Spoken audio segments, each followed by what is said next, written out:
Hello there, and welcome to Oldfield Forge Forging Basics. Today's lesson, Coke Shovel. The main focus of today's lesson will be on the shovel head, as we have covered similar handle making in other videos. For this project you will need a ruler for measuring and a chalk and a centre dot for marking. A hot chisel will also be required if you do not have the appropriate power tools. I can only apologise for the current state and appearance of this one. It's getting older and is just about hanging on. I'm certain we can all sympathise.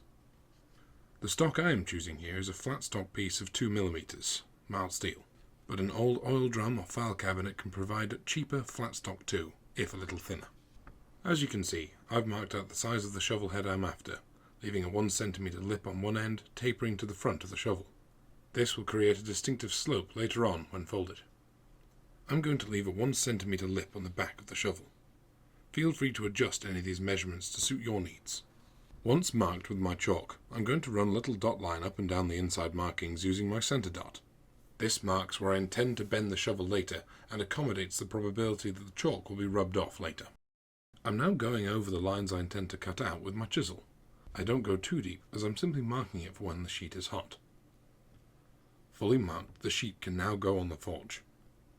Unlike many jobs, I generally put thin sheet on top of a solid fuel fire rather than burying it within. This will grant a wider heated area and reduce the risk of it burning the thin material.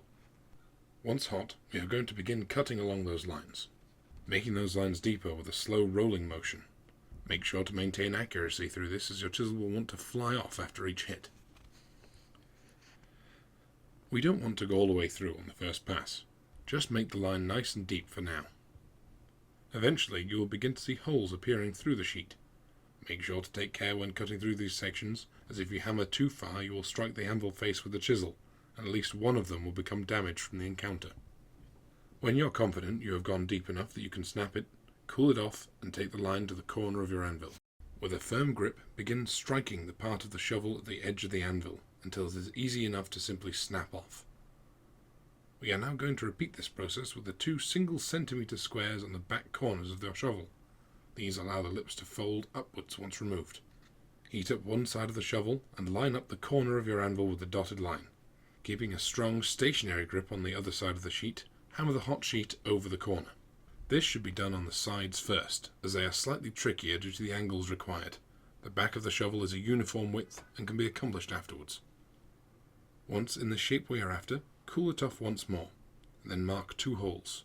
This is where we will be riveting the shovel onto the handle. I've drilled the holes here for convenience, but feel free to punch them if you're feeling confident.